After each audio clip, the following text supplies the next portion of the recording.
Become a sustaining member of the Commonwealth Club for just $10 a month. Join today.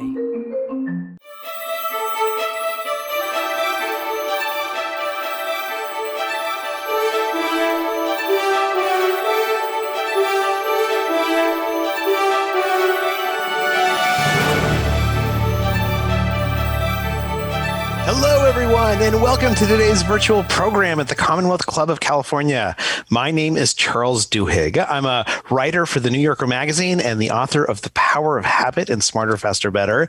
And I'm really excited to be here and to welcome you here today because we are being joined by one of my favorite researchers and one of my favorite people, the economist Katie Milkman, who's going to be discussing her new book, How to Change: The Science of Getting from Where You Are to Where You Want to Be.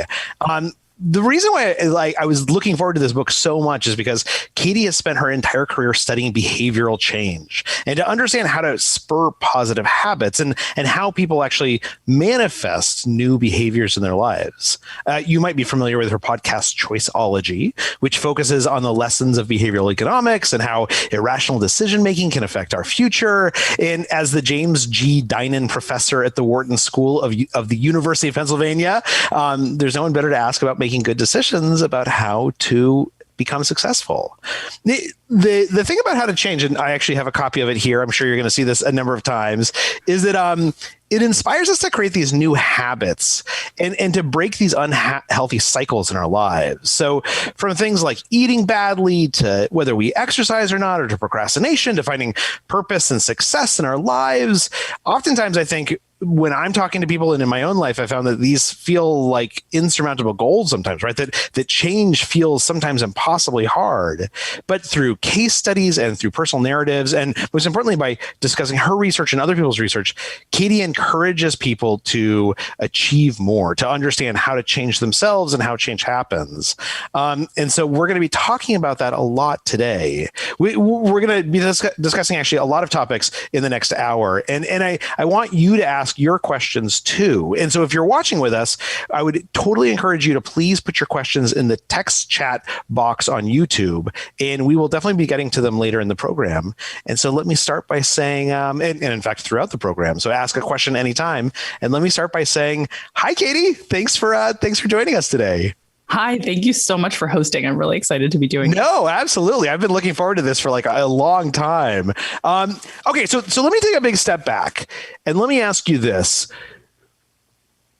At some point, you decided to start thinking about how people change. And what's fascinating to me is that you came at this as an economist. Take me back. Like how did you get to this place where thinking about change and the behavior of change from an economics viewpoint, how did that happen to you? Yeah, well, my path has been very winding. And actually, I was an engineer first. I'm not sure an economist would actually recognize me as an economist. I'm some in-between creature. I got my PhD in engineering, and it was there actually that I stumbled upon the field of behavioral economics and learned about this really interesting new development where economists were starting to recognize people have limitations, that people are not perfectly rational, that their foresight is not great, that they're impulsive, that they overweight losses and underweight some of the things that are so important to our long-term outcomes. So I was immediately captivated because I sort of saw myself in these models and I thought, okay, maybe I don't want to be an engineer. Maybe this is what I want to study. This is so interesting. But when I started doing research in this area, it really started as me-search. Like, oh, I can't figure out how to be more productive at the end of the day. I can't figure out how to get myself to the gym. And I thought, maybe some of these problems could be solved with tinkering, with an understanding of behavioral science. And it wasn't really until I got to Wharton as an assistant professor, having done a few projects that were, various ways related to interesting data sets, that I figured out I wanted to study change. And the moment, it was like one of those light bulb moments. We all have them in our careers, I guess, where I was sitting in a not super fascinating talk over at the medical school about behavior change in the medical realm. And someone put a slide up that I had never seen before with this graph. And it was a pie chart. And the pie chart showed the percentage of premature deaths that were caused by different things. And what it showed is that 40% of premature deaths in the US are the result of behaviors that we could change. So decisions we make about what we eat, what we drink, whether or not we exercise, whether we smoke, whether or not we practice, safe behaviors in vehicles. All of those things add up far more than I'd ever appreciated. I would have guessed an order of magnitude smaller wedge was due to behavior. And realizing that these things that I had sort of started studying casually because I was interested in what were my problems could accumulate and matter so much, that changed the course of my career. I felt like, okay, I have to study this. And if it accumulates in that way in health, just think of how it must accumulate when we look at educational outcomes or financial outcomes. And I am starting to understand some of the tools we can use to change this. So that's really how I got to a laser focus on behavior change. And let me ask, so when I was writing The Power of Habit, which I only realized kind of once I was halfway through, it was really very similarly, like it's about the science of change, right? Like the people are endlessly fascinated by trying to understand, how do I change for the better? One of the things that drove me writing The Power of Habit was that I basically didn't understand why it was so hard for me to lose weight. Like, I was a reporter at the New York Times at that point. I'd gotten all these fancy degrees. Like, I could clearly make myself do hard things. And yet we had just had a baby. Like not eating the little chicken nuggets of my child was like torture for me. And so I basically decided to write a book to try to figure out how to start exercising and lose weight. So let me ask, I mean, when you said that this was kind of like you were doing meology at first, like, you're a very accomplished person. What were the things that you have struggled to change with, or that you wanted answers to? Well, first of all, I think everybody should give themselves a pass. And by the way, I love That Power of Habit. I should note it's one of my favorite books. It's fabulous. And I reference it frequently in my book. It's totally normal to be great at self-control in some parts of your life and not in others. And I think that's actually really fascinating too. My friend and collaborator, Angela Duckworth, told me the correlation within person in the ability to exert self-control and sort of, achieve your goals in different walks of life, from eating to career, is about the same as between people. So it's not unusual. And I also have lots of challenges, and always have, even though I've stacked up degrees and things look nice on paper. That's the human condition. And I frankly think the human condition and the human condition of people who achieve more is just figuring out, how do you win those battles, right? What are the strategies? And that's really what the book is about. But I would say that the first challenge I struggled with that got me going on this me-search path was when I was a graduate student. I would come home at the end of a long day, and all I wanted to do was curl up on the couch and binge watch TV or read lowbrow fiction, because that's one of my guilty pleasures. I had no interest in doing my problem sets. I had no interest in going to the gym, which I also knew was critical to my personal happiness. I'm a lifelong athlete, and I do not do well when I haven't had my exercise, but I couldn't get myself to do either of those things. All I wanted was entertainment. And so I came up with this strategy that I've ended up studying, that I call temptation bundling, which lots of other people do things that are quite similar to this. Naturally, I said, okay, I have a rule. I'm only going to let myself indulge in these guilty pleasures while I'm exercising. So I started, for me, I couldn't do the TV thing while it's too much sensory input. So I started listening to lowbrow audio novels like The Hunger Games and the Twilight books while I was at the gym, James Patterson. And I would find myself coming home at the end of a long day of classes, craving my trips to the gym, so excited to get there, find out what happens in my latest novel. I would enjoy the workout. Time just flew by while I was listening to the story unfold. And then I'd get home and I was energized and ready to get my work done, and my grades improved and my happiness improved. And I didn't waste time because I'd gotten my entertainment done at the gym. And it was just this magic. And I realized, okay, one, I can study this. And I've since studied and shown I'm not the only one who can benefit from this kind of bundling a temptation with something that feels a bit like a chore in order to make that more of a pleasure that you actually look forward to and accomplish. But also, there have to be more tricks like this. There have to be more solutions. And that's really where I started. There's lots of other hacks that I use now, but that was my first one that got me going. And I want to ask about these hacks and get into them, but let me take a sort of big step backward, the 30,000 foot perspective. Is there like a mental model for change? Like when we think about change in people's lives, like what's the big idea that we should know that helps us change and helps us understand why other people struggle with it? Yeah, it's a great question. I think I, for a while, was looking for the one thing, right? Like the one magic solution that would get it, all figured out. And what I actually realized was that I think that was the problem, that trying to look for the silver bullet, the single way that we can change, is exactly what turns us, into a mess. And it's the mistake that organizations make when they're trying to figure out, oh, this worked in this one setting, let's use it here too. What I've found is that it depends. But it isn't just it depends. There's a better answer than that. There are a set of things, sort of a list, if you will, that seem to be common obstacles to change. And depending on which one it is in your way, whether it's, for instance, what I was struggling with exercise, which is it felt like a chore. I wasn't looking forward to it. And I couldn't drag myself to do something that was going to be not instantly gratifying. So temptation won out. So that's one barrier.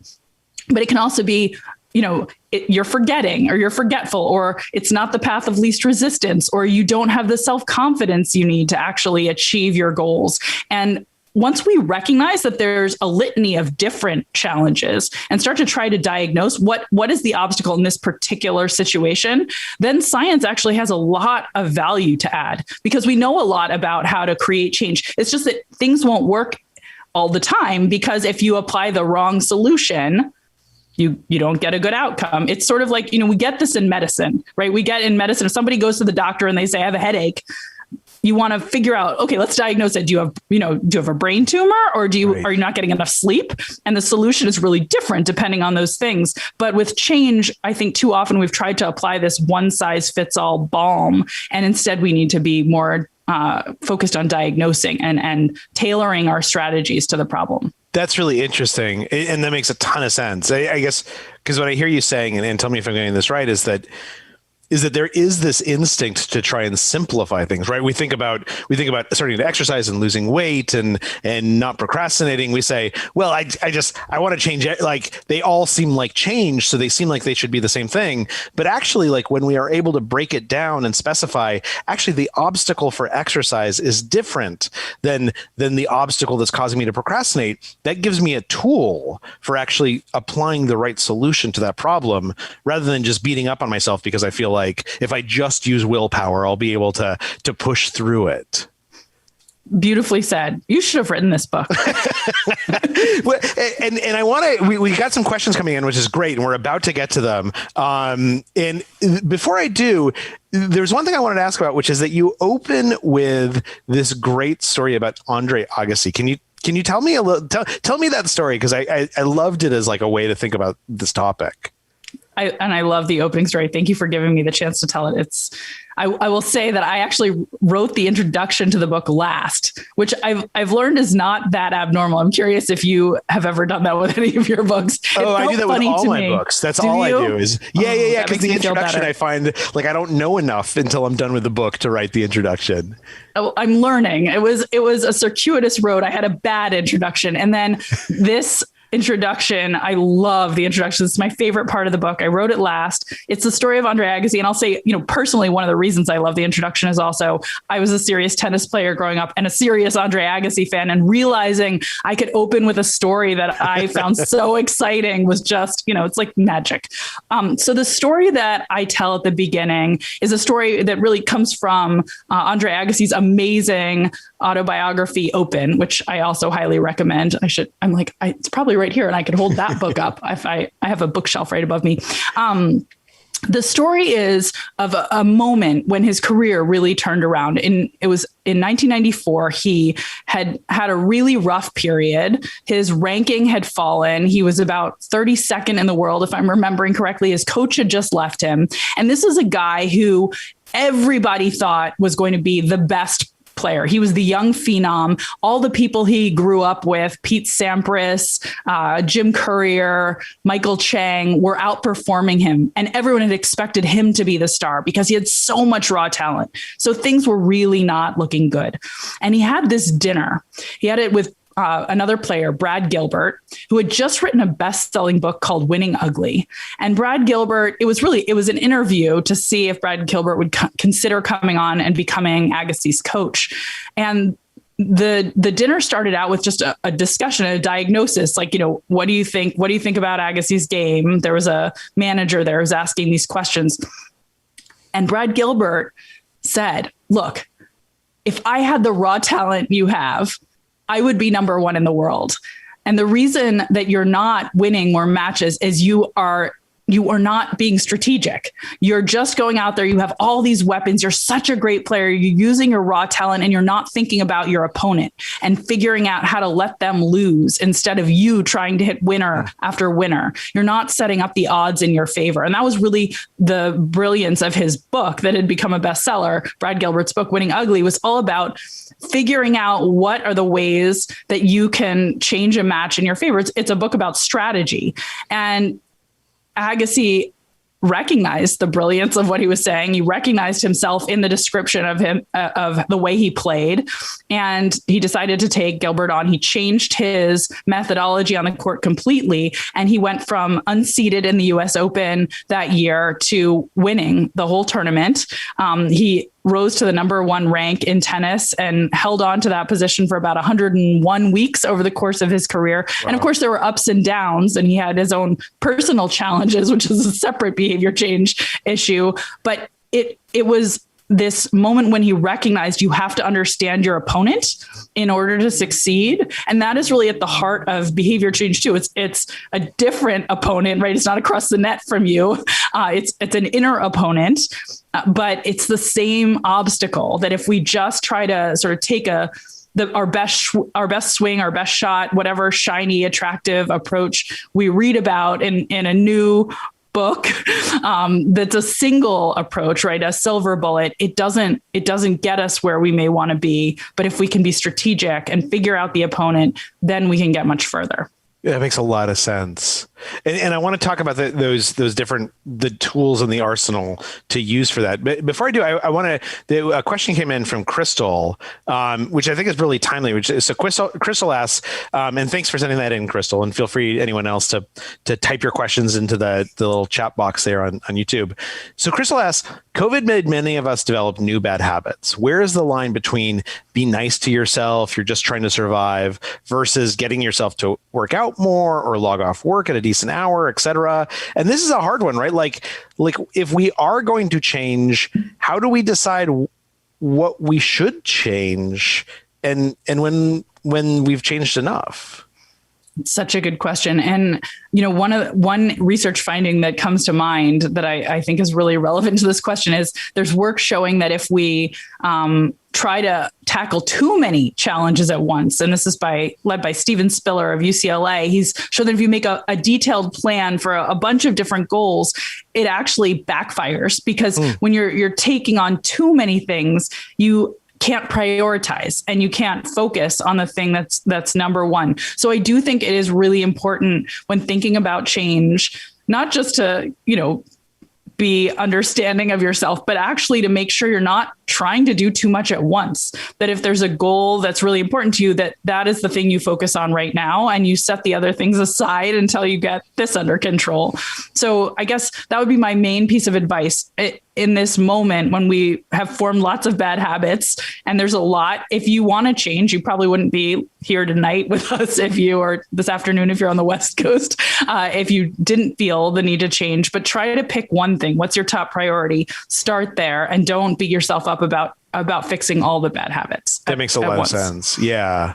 And we just got another question from Curry about the fresh start effect. And so let me ask you about that, because I think that there's One of the big questions I get, and I'm sure you get all the time, and just I think one of the things that all of us wonder is, like New Year's resolutions, do they work, right? When I'm starting a new job, when I'm going back into my office after I've been living out of my sweatpants for the last 18 months, like it feels like it's this opportunity to change everything, and yet we know that we've done that so many times, and our New Year's resolutions haven't stuck, and so is it worth it, or are we just condemned to be the same person that we were before the pandemic? You've actually done research on this to try and figure out. So tell me, what have you found? Well, I have bad news and I have good news. Okay, so the bad news is that it's absolutely true, but you know this already, that most New Year's resolutions fail. And so just deciding and resolving at a fresh start moment that you're going to make change, as you said, it's not enough. But the research we've done on fresh starts has a lot of silver linings. So one thing is that there are fresh starts that motivate us to try again, that come about even more frequently than I ever appreciated. When I first started studying this, I sort of we all knew about New Year's resolutions, but I worked with a former doctoral student of mine, Heng-Chen Dai, who's also at UCLA, lots of UCLA shout outs today, to figure out that actually that's just one of many moments in our lives that feel like a fresh start and give us a sense of a clean slate and a new beginning and this extra motivation to change. They can be as small as the start of a new week, or more momentous, like the celebration of a birthday. This moment that we're living through right now is obviously, as we're getting vaccinated, we're starting to return to offices and see friends we haven't seen, feels like a fresh start. They give us this sense of optimism, and that's important because it gets us started. The problem is it doesn't do a lot more than get us started. So that's again, going back to this key point of we need more tools and we need to know the obstacles. One obstacle is getting motivated, because if you don't get off the couch, if you don't set a goal, if you don't decide I want to change, you don't get anywhere. So I think they're great for getting us motivated, but then we need a bunch of other tools and tactics to get beyond, 2 days of gym visits and then I quit. Right. One other thing I want to say about fresh starts, though, and I think this is an opportunity, is if you recognize them, if you understand they're coming, and you also understand that they're fleeting, right? So New Year's resolution magic lasts a few days and then you get sick of it.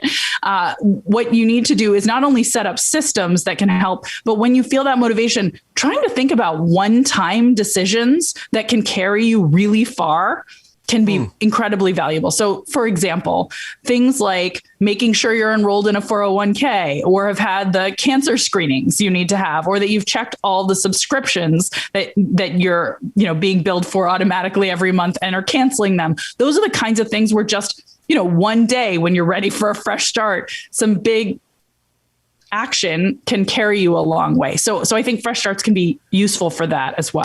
That's really, so I actually hear you saying two things, and I think I'm getting this right. The first is that timing actually matters. That instead of being cynical and saying, "Oh, New Year's resolutions, pshaw," that I should actually look for the New Year's resolutions that happen all the time, not just on New Year's, but if it's the last day of school for my kids, if I'm starting a new job, if it's the first day of summer, if it's leap day, leap year, whatever that day is, that I should actually pay attention to these timing opportunities, because I know that I can sort of leverage them. I can use them as a slingshot to build up a little bit of momentum.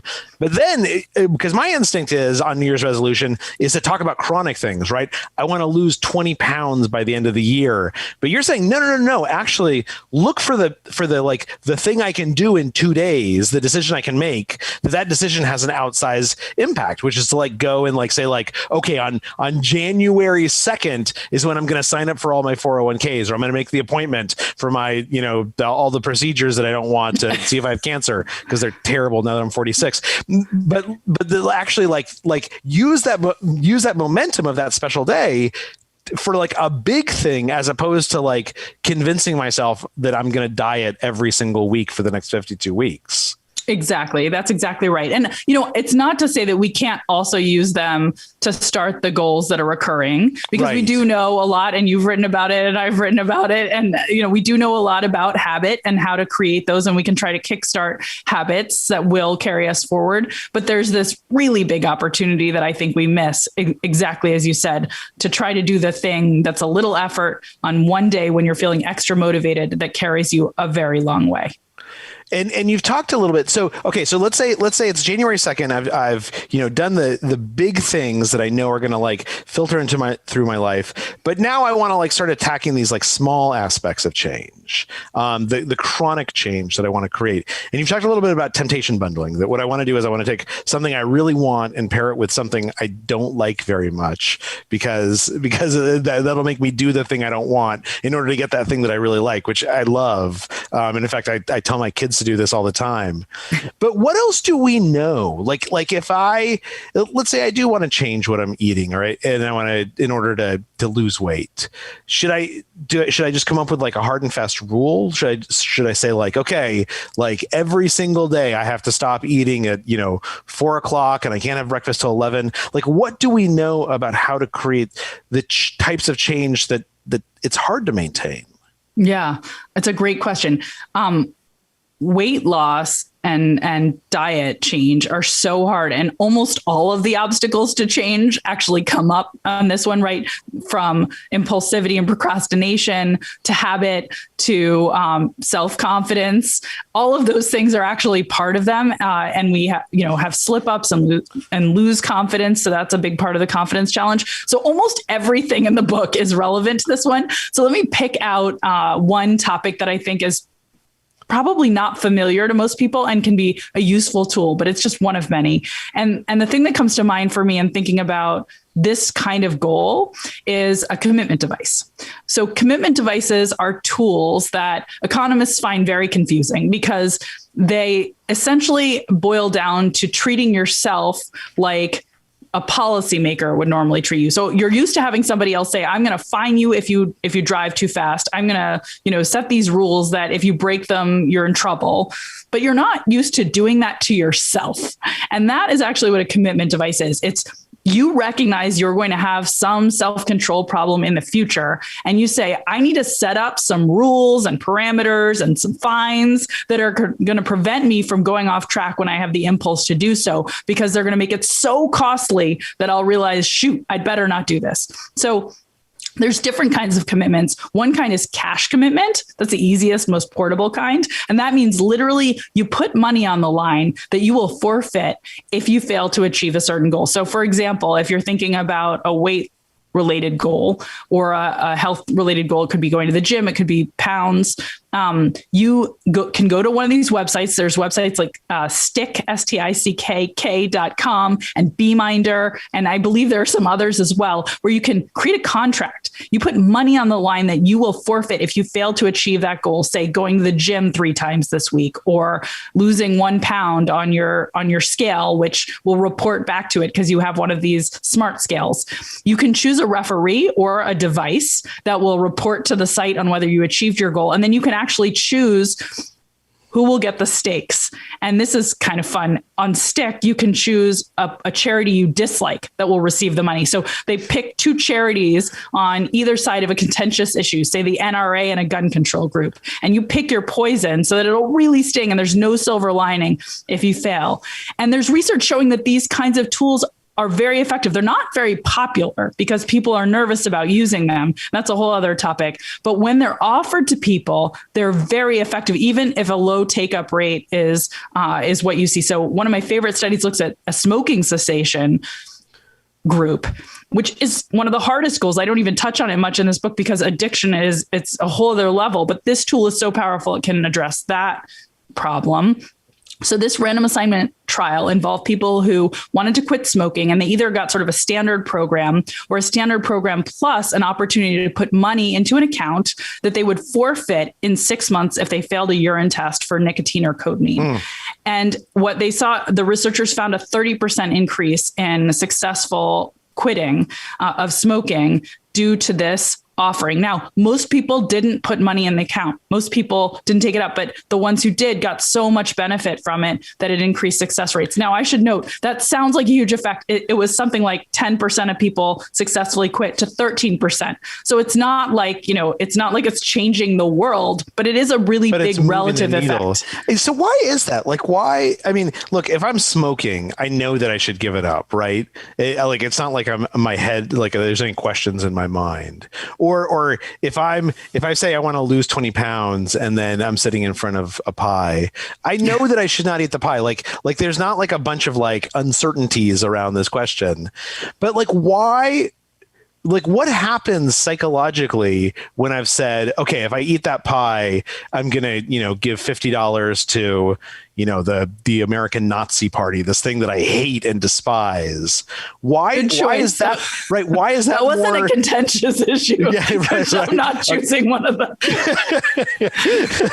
Or I'd never give money to the American Nazi Party. I definitely should not say that in public. But something that I hate, right? No, that was perfect. I don't know. So why does that provide additional motivation to me? Because I know that I should be doing this thing, and I know that it's ridiculous to even suggest that I would give money to this thing that I absolutely despise. I mean, this is what's so fascinating about present bias, which is the name that economists would use to describe this phenomenon where we know what's good for us in the long run. We know this will increase our longevity, our happiness, it will make life better. And yet in the moment, we often make the wrong choice. And it's because we're overweighting instant gratification heavily and underweighting those things that are good for us in the long run. And what a commitment device does essentially is just tip the scales even further and bring some of that future pain forward, because this money is going to come out of your pocket right now. And the challenge of eating the pie right now isn't so great, right? That you aren't going to see the pounds or the difference in your longevity for many years, potentially. Well, you may see the pounds for many years, but the difference in your longevity for many years, but you're going to get that delicious flavor and satisfaction in this instant. So we need more counterweights that are going against it. And that's all it is. It's a really simple, it's just like policymakers changing the equation for you by putting a fine on a parking spot. But you're doing it for yourself. That's really interesting because you're exactly right. I think that when I'm sitting in front of that pie, what I'm basically doing is I'm basically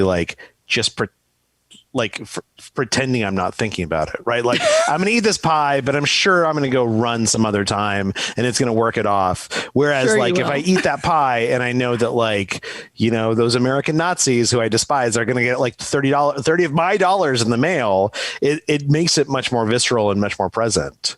Okay. And we have some great questions coming in that I want to ask you. Before I do, so when we think about changing ourselves and we're taking advantage of these commitment devices and temptation bundling, what do we know? You've done some research into habits, right? And how we should change those habits. I mean, one of the things that came across a lot when I was doing this research was this question of the sort of two questions. The first is, does it really take 21 days to change a habit? But then the second one is, if I am changing that habit, should I be looking for consistency? Should I basically say I'm going to run 2 miles every single day at 6:30 in the morning?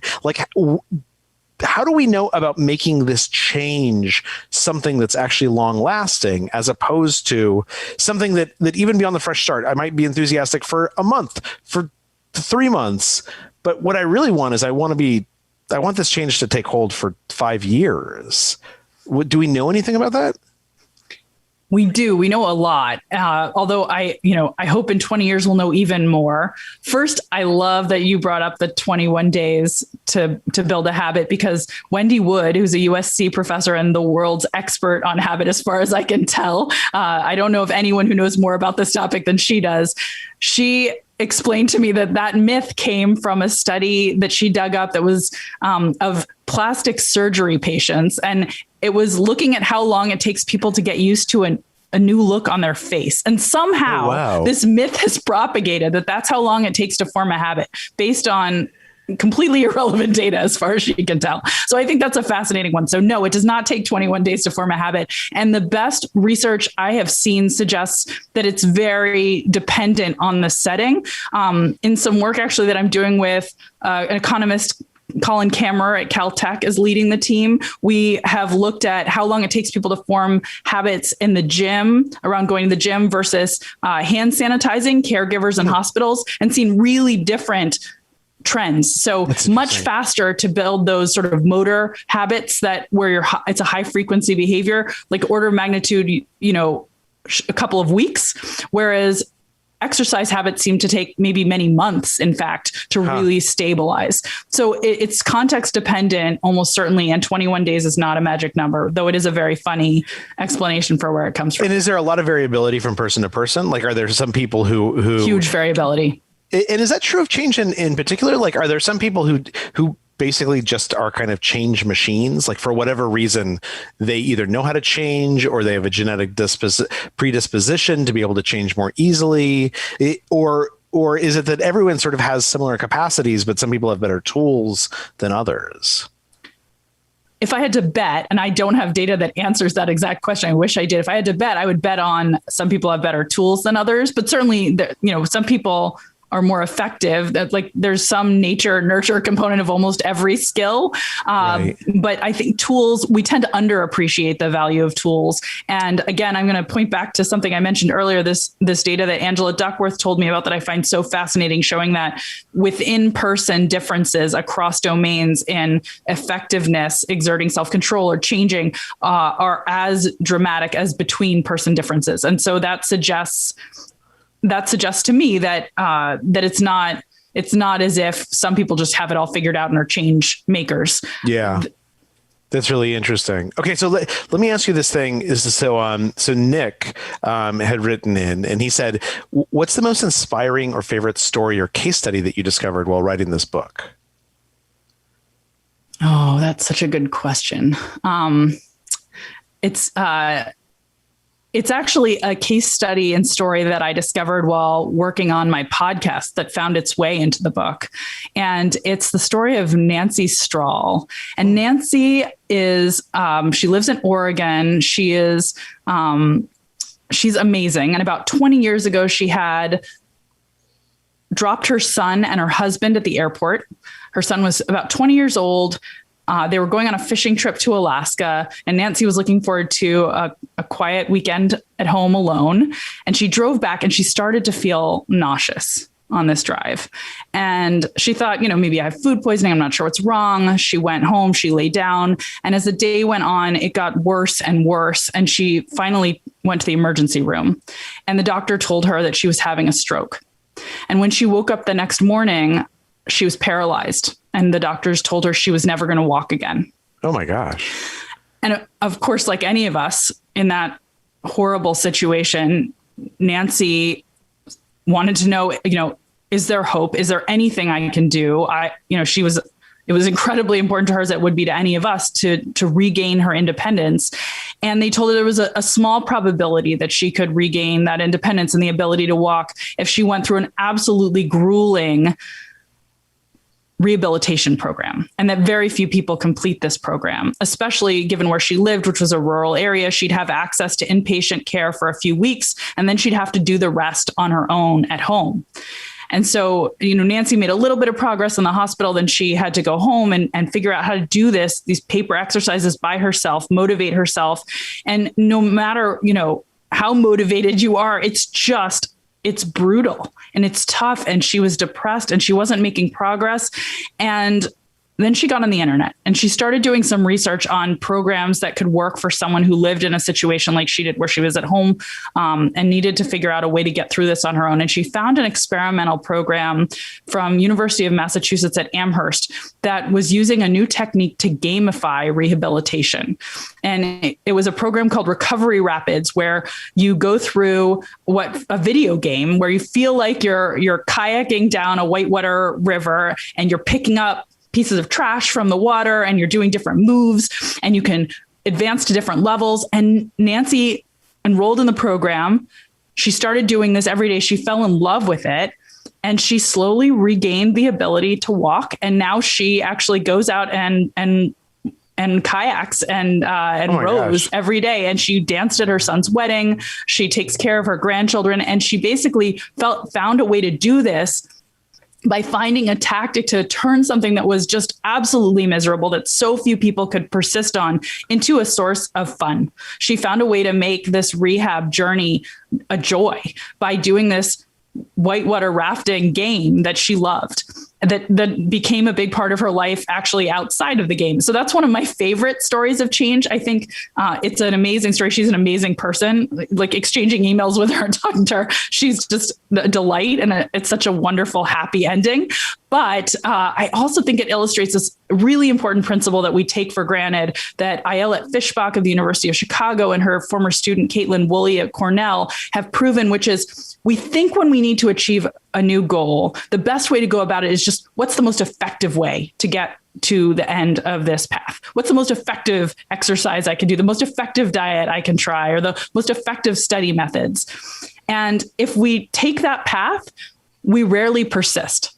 But if instead people are coached to try to find the most fun workout you can do at the gym, like the Zumba class with your friends, or the most fun diet where you'll actually enjoy the food you're eating, even if it's, takes a little longer to get to your end goal in terms of your physical appearance, or find the most fun way to actually do your math homework, maybe with music in the background and some snacks that you like. Those are the best techniques because you persist longer. So that's the story I like best. That's super interesting. And then actually Clouded Mind had just sent in, who sent in a question asking about gamification techniques. Like Jane McGonigal wrote the book Super Better about sort of how to gamify. And what's interesting is that whenever people have brought up gamification to me, I've always kind of poo-pooed the idea, right? Because it sounds like it's taking something hard, and that if you just put a fancy word against it, it magically gets easier, which doesn't make any sense to me. But what you just said does make sense, right? That if I give myself sort of the time and patience and tolerance to allow myself to actually have fun doing something new and finding the change, that it would be easier. I'm training right now for the San Francisco half marathon, and I absolutely hate training for races. But so me and a group of friends, we send each other like whenever we run like an update, like I ran 3 miles today, with usually like some joke, and the jokes I make I think are very, very funny and nobody else does, and the jokes they say, sure, they're hilarious. You think they're hilarious. And so and you're exactly right that sometimes I don't want to run, but just thinking about sending out that text actually makes it so much easier. And that is a kind of gamification, right? Like I'm gamifying this experience in a way that gives me something to like about it. Exactly. Exactly. Okay, so let me ask this other question that Diane asked, and then I want to ask you about some of the chapters, because I was surprised by what you ended up writing about. So Diane asked this question, which I think is a really good one, which is, if somebody wants to change, right? If we want to diagnose bad habits, if we want to create new patterns in our lives, is it better to just sort of figure this out on our own, or work with a professional? Should we go to a therapist? Should we have a coach? If I want to change, what do I need to do besides read this book to put me in the best place to make that more likely that it's going to be successful? I love that question. I think if one of the challenges is a lack of confidence, or a lack of a lack of a disconnect between your long-term goals and what your impulse tells you to do, then getting outsiders involved can be really valuable, but it's not necessarily valuable for every challenge you'd have. So let me talk a little bit about how getting a coach or friend involved can help. One way is that it can build your confidence. So if you have peers who you involve in your journey, and they're peers who've had similar goals and have had success, you can begin to see them as role models. They can increase your confidence in what you can achieve, and you can actually emulate some of their strategies. So you can sort of get tips and tricks that you pick up from another person. There's this wonderful study that was led by Scott Carell, who's a UCSD economist, showing that if you're randomly assigned to a college dorm where your roommate is a high achiever, it improves your own grades. So you can see how having somebody around who you can emulate and who sort of rubs off on you, right? Like we all learned this when our parents told us, like, hang out with the good students, like, and they were encouraging us. They were right. So we can use that knowledge strategically to choose some of the people who are supporters on this journey. If you have a specific goal, finding somebody who also has that goal and maybe is a little bit ahead of you, who you can hang around and emulate and get tips from, that can be helpful. And then the other way is accountability, which is a form of commitment device, right? We talked about cash penalties for failure, but another kind of penalty for failure is the shame you feel if there's somebody who's holding you accountable. And so a coach or a friend whose opinion you value can serve in that kind of role. You mentioned having a group of people in your marathon group, and it reminded me of a study that I got to do that was led by Rachel Gershon of UCSD, where we paid people either $1 for every gym visit they made or $1 every time they visited the gym with a friend. So everybody signs up with a friend, and they either get these independent cash incentives or these incentives that are linked. And the incentives that are linked, a standard economist would be like, that's worse because it's harder to get your dollar. You have to jump through for more hoops for it. You have to coordinate with someone. But we found that those people who had that gym buddy exercised 36% more during the month of our program. And when we asked them, why, what was going on, one thing actually they said was it was fun. So that was what you pointed out. But the other thing they said is they felt accountable. If I don't go to the gym now, my friend is left stranded and they're not going to get their dollar. And that's really crummy. That's really interesting. So accountability is a value that people can provide as well. So those are the two values of other people. That makes a ton. I'm actually going to recommend to this group that we do something similar, that they have to pay me if they don't go running. And you'll get rich fast. So, okay. And that actually gets into this other question that I wanted to ask you about, which is, so there's this guy I've been, a trainer that I've been working with, right, on Zoom and in real life. And like me and my friends, we all love this guy. His name's Gabrielle. He lives in Brooklyn. If you're looking for a great trainer, his name is Gabrielle. And like, the thing is, the reason we love him is because he's so like warm and welcoming. Like, like he makes you feel good every single time I exercise with him. I feel like I'm doing something right and I'm a champion. And it's so nice to have that encouragement. But at the same time, there is part of my brain. I've had this conversation with friends where we're like, God, I kind of wish he pushed me a little bit harder. Like if Gabrielle told me like I'm a screw up because I promised him I was going to stretch 3 times a week and I didn't, that like maybe it would push me to actually do this more. And I there's another guy I work with to help me surfing who like tells me all the wrong things I do all the time. And like, part of me knows that I want that, but I find myself avoiding him all the time. I never make new appointments with him. So what is that balance? Like how much positive reinforcement and how much negative reinforcement should we have to change, to have optimal change? I love that. It's important to have people who believe in you when you lack confidence. So if the challenge that you're facing when it comes to surfing or exercising is, I just don't believe that I can do this, then having the kind of coach who just props you up and boosts you is really, really valuable. And having somebody who's like, you're not achieving enough and is giving you a hard time may be exactly the wrong thing. But if on the other hand, it's not a confidence issue, but it's an issue where, you have this long-term goal, but it's not instantly gratifying. And so you can't drag yourself to do the thing that's good for you. Then you may need the kick in the butt. So they're solving different problems, right? One is changing when the person is sort of giving you a hard time, they're changing the incentives, the structure of the choice, the way a commitment device might.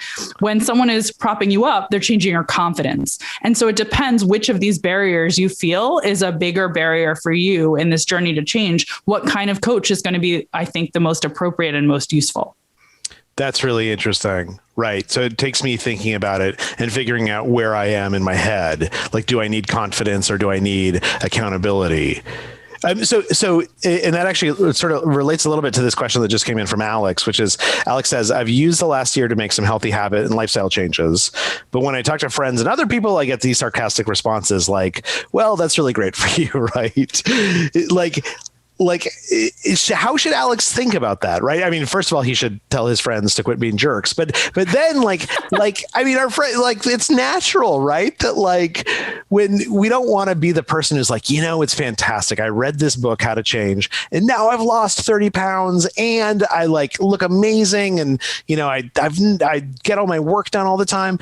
Like, how do it is natural for other people to be like, good on you, jerko, like go be perfect in the corner. How do we think about that? Because it's an inevitable part of life that there are other people who won't support our change, sometimes with the best of intentions, just because it's just fun to kind of be cynical. I think that this relates to the importance of thinking about who you surround yourself with on the journey to change, and how the people you surround yourself with, what are the right ways that they can be involved.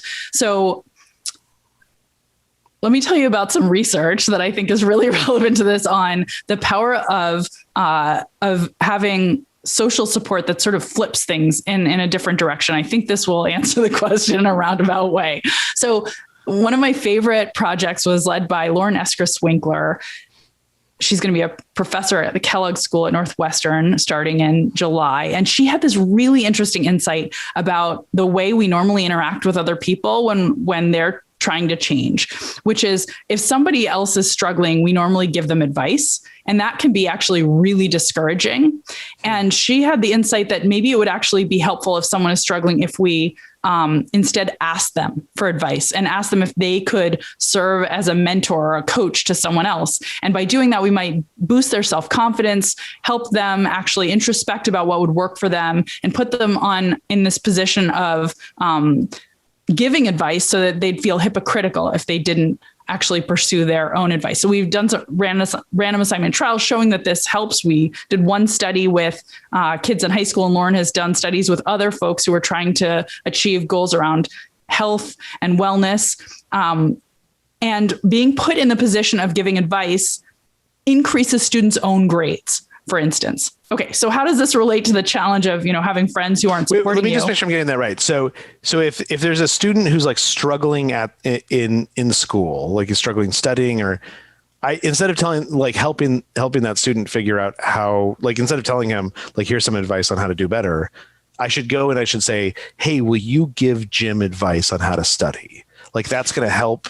That is a finding, which is not to say, by the way, if the kid doesn't understand calculus, they don't need a calculus teacher. Right, so this is right. Specifically about study skills. And this particular finding looked at kids who it seemed like they got a boost around realizing that they could study more effectively by giving advice to other kids more generically about, where are good places to find quiet? What are some tips for getting your work done on time? So it was that kind of advice. So it doesn't substitute for instruction in the material, but yes, that's exactly the finding, that having someone turn and give advice to someone else, the person giving advice benefits. That's it. And by that same token, like, if I'm trying to lose weight, should I turn to, one of my friends and a skinny friend, and my instinct usually would be to say like, how are you so skinny? What should I do differently? But instead, should I say like, look, like, let me tell you how I think you should stay skinny, and give them advice? I don't know about the skinny friend staying skinny specifically, but one of the prescriptions that I have realized I'm using in my own life and has added huge value for me, and this is how it relates to Alex's original question, is that it can be really valuable, I think, to form advice clubs. So find groups of people who have similar goals to you, and then take turns both extracting knowledge and insight from them. Hey, I'm trying to figure this out. You've worked on it too. Have you figured it out? Can I copy and paste you? Which, by the way, is a strategy we should use more in life, just emulating people who've already figured things out.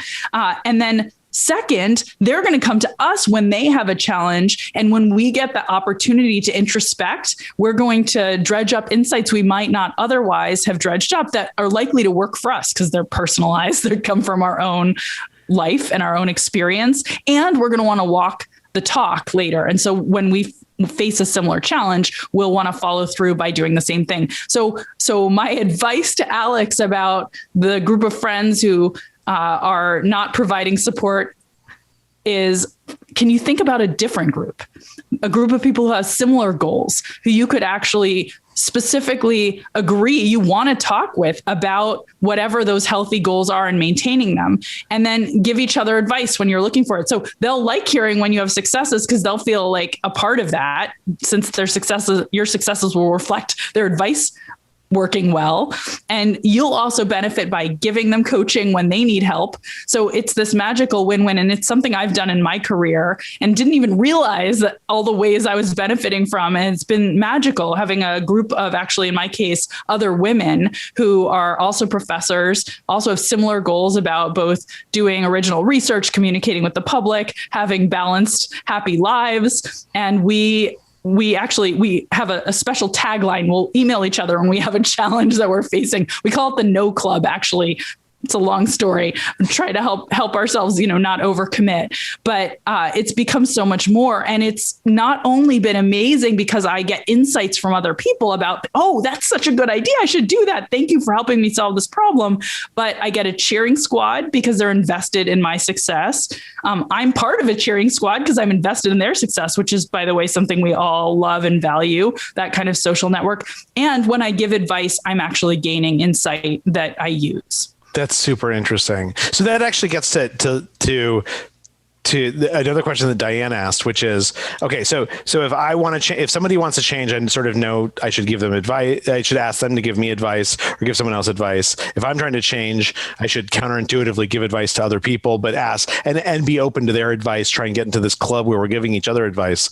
But okay, but what if you see someone who you believe needs to make a change and they might not recognize that quite as much? Like how do I influence them? Is it better just to sort of take a step back and say, like, okay, I'm going to let this person hit rock bottom so that they realize they have to change? Or can I help them? Can I step in and intervene and help them find the tools or the strength to change, particularly if I suspect they want to? Yeah, there's lots of ways that we can be helpful. And I think a lot of the strategies that can be used to help yourself can also be used to nudge change in others.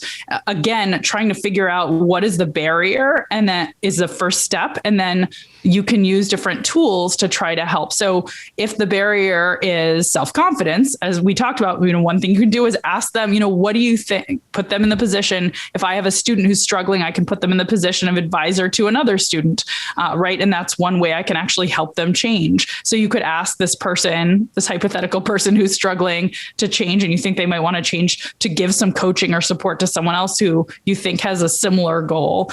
You can also use social norms. So introduce them to other people who are succeeding, convey, hey, this is what most people seem to be doing that's working. Directly, sort of confronting people can be challenging, but a lot of the tools of persuading people to change are a little bit subtler and more artful. And I will also recommend another wonderful book that's really focused on persuasion, which is Bob Cialdini's amazing book, Influence, The Psychology of Persuasion, which I think it's a great book if your goal is to change someone's attitudes or decisions, which is a little different than behavior change. But if you feel like they haven't bought in yet, and the first step is I need to convince them to change, that can be really valuable. Whereas a lot of the tools in this book are more about helping people who want that objective, right, find their way to it. So we have about 7 minutes left. So if anyone who's watching, if you do have any questions, feel free to put them into the chat box or the text box on YouTube, and we'll definitely get to them in our last couple of minutes. Before we do, there are two other things that I wanted to ask you about. The first is that I was surprised that you had a chapter called confidence, right? And yet it makes a lot of sense to me, because in addition to having the confidence that I can change, it does seem that for a lot of people, I get emails all the time asking about how do people deal with imposter syndrome? How do they deal with a feeling that even if they have changed or they have some accomplishment, that it's going to stick, that they can rely on it, that they should believe in themselves. And I don't usually think of confidence as something that we have a change plan around. But tell me a little bit, like, why did you include that in there? Why did you feel like that was so important? Honestly, I think one of the reasons that it became clear to me that should be in the book is that some of the research I've done in my career has been looking at women and minorities in organizations where they're underrepresented, and what are the things that can help those groups succeed at a higher rate. And interestingly, although we need huge structural change to support underrepresented groups achieving more, those groups also tend to, because of the messages they've been sent throughout their lives, because of the stereotypes they've been subjected to, not always believe that they can achieve as much as their peers. And that is a barrier. It's a barrier that keeps people who have tremendous potential from reaching their full potential. And there's some really wonderful research that's been done by Carol Dweck on the power of a growth mindset, recognizing that in failure is an opportunity to grow, and that we're not fixed, and that intelligence isn't fixed, and that you can improve with effort. And that seems to have outsized effects for improving outcomes for women and minorities and members of underrepresented groups.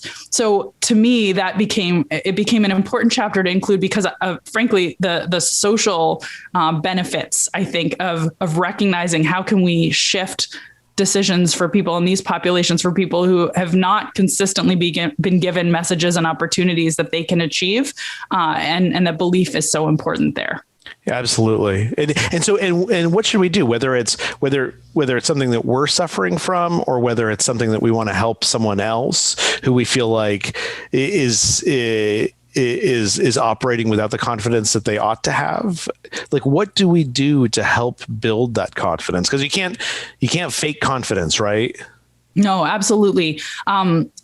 There's a few things. One of the things I spent a while on in that chapter actually is the power of advice giving, putting people on a pedestal, making them into mentors to others, and that how much that can bring to the table. But I do also think this work on growth mindset is super important, and sending the message consistently that that there aren't fixed traits, and that failures are part of a path and a journey, and that you can learn and grow and improve. And giving people the message that they have what it takes as consistently as possible. If you see one of the barriers is this lack of self-confidence, can be really important. So I tell a story that I love in that chapter about a math graduate student who walked into a class a little bit late. His name is George Danzig. He's famous at this point, but he was a graduate student, and he walked in late, and there were a couple problems on the board that he assumed were homework, and he jotted them down, and they seemed like a little bit harder than the usual problems. So he worked on them for a couple days, and he turned in the answers late, but he got them done. He was a little sheepish about being late with them. And later his professor came and tracked him down and said, actually, those were unsolvable problems that I put on the board.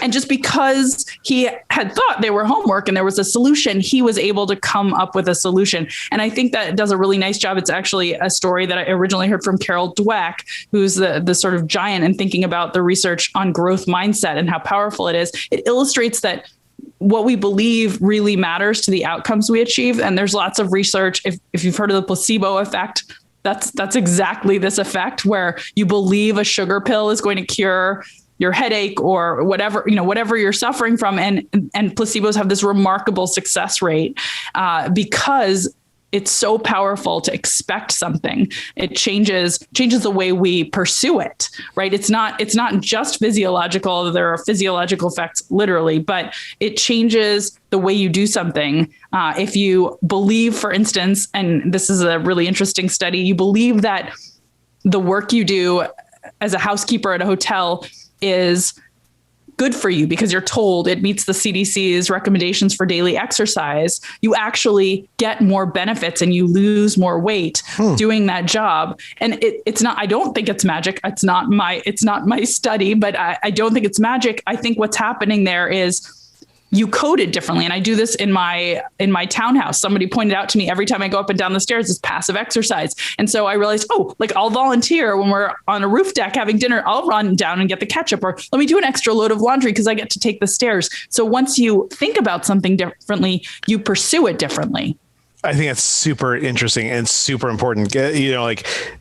this idea that reward salience, that believing something is a reward actually makes it into a reward, and that you can reframe what are otherwise unpleasant behaviors, not just because you get to listen to your audiobook while you're running, but because simply saying like, actually, this is a reward that I'm giving myself makes it more rewarding, makes it more enjoyable. I think that's enormously powerful because it does suggest that, and to Carol Dweck's work, that so much of the world around us is what we choose to see in the world around us, or how we choose to represent it. There's this quote that I always tell my kids from Abraham Lincoln, which they hate me telling them, which is that you're as happy as you choose to be, right? And it's clearly not 100% true, right? Sometimes life serves you things that make you unhappy, even if you want it to be otherwise. Sometimes you're suffering from depression.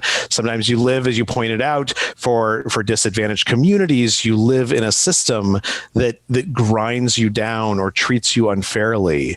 And that is not to diminish the impacts of those, or the fact that we should fight those systems or try and make the world a better place, but also to point out that, or to note that one of the things that we can do is just try and reframe this stuff in our own head. And that's not going to solve every problem, but it's at least going to get us a little bit closer to hopefully making those solutions easier to find. Okay, so let me ask one last question before unfortunately we have to end the conversation, which is, so you've been studying this for years now. You've written an entire book. Let me ask you, when you were writing this, or like, how has your life changed? What have you, like, besides listening to your Harry Potter while you're exercising now, like, have you found that the act of writing this book showed you new ways to change yourself? I think one of my favorite insights that I use over and over and over again from this book is the copy and paste insight, which is that if I can find other people who figured this out already and then emulate them as closely as possible, that takes you so far. And so this is something that I've studied with Angela Duckworth. And actually, it's really because, so she's a collaborator and friend and a super high achiever. And I realized when we started working together regularly, I was getting all these ideas for ways I could improve my life if I just did it like Angela. You schedule meetings whenever you're walking across campus. You use that 15 minutes to actually have a call with someone you need to have a call with. And those 15 minutes you have back later in the day. Oh my gosh, I should do that. Thing after thing that I was noting, wow, I should do this. So we ended up doing research showing that this is effective and that you can coach people to do a better job of copying and pasting the clever people in their lives. So I would say that's probably the hack that I use the most, that has improved my productivity and happiness the most, is just treating and I hope I don't do it in an annoying way. I actually think my friends, as far as I can tell, seem to sort of like it because it's flat, right? Imitation is the highest form of flattery, but recognizing that there's insight and opportunity in every person you meet to figure out what's a thing they're doing better than I am and that I can learn from and then use in my own life until you sort of become, more and more effective and happier. So that's a big one for me. That makes a ton of sense. I've been actually taking notes as you've been talking, like writing. I'm going to go tell my running group all of these ideas. I mean, you have to tell me how it works. Yeah. Well, if data point of one, but if you get like $100 in the mail, it's because me and my running group all showed up to run at the same time. And if the American Nazi Party gets $100, it's because we didn't. So, oh no, only joking. I'm not going to give any money to the Nazis. I promise. No matter how much I don't run, I will not give. I don't even know if the American Nazi Party exists, if it's a thing. Anyway, so well, listen, thank you so much, Katie. This has been so fascinating and so fantastic. And for everyone who's watching, you should absolutely go get Katie's new book, which is called, again, How to Change the Science of Getting from Where You Are to Where You Want to Be. It's available on any book selling platform and any bookstore. There's the cover. You should absolutely go get a copy. And I want to thank all of you, the audience, for tuning in and for submitting your questions and for participating. And we in the Commonwealth Club, we would love to hear about your change. So please reach out to us as you take these ideas and you make them real. You can email me at Charles Duhigg or charles@charlesduhigg.com. Katie, if people want to get in touch with you, what's the best way for them to do that? kmilkman@wharton.upenn.edu. Send me an email. We would love to hear how you change and how these ideas infiltrate your life and what you make of them. And we would also love for you to come and watch more programs and support the Commonwealth Club. The Commonwealth Club is spending a lot of time and energy trying to create this virtual programming because, of course, we're in the middle of this pandemic. But as a result, they have wonderful, wonderful programs at commonwealthclub.org/online. So if you're looking for more ideas, if you're looking for more videos to watch, if you're looking for more podcasts to listen to, absolutely go to commonwealthclub.org/online. And to the Commonwealth Club, thank you so much for having us. It's such an enormous treasure for San Francisco and California and the entire nation to have the Commonwealth Club out there providing a space for conversations like this. Absolutely. And thank you to everyone. My name is Charles Duhigg. Thanks for coming. And we want to hear all about your change. Good luck. Thank you, Charles.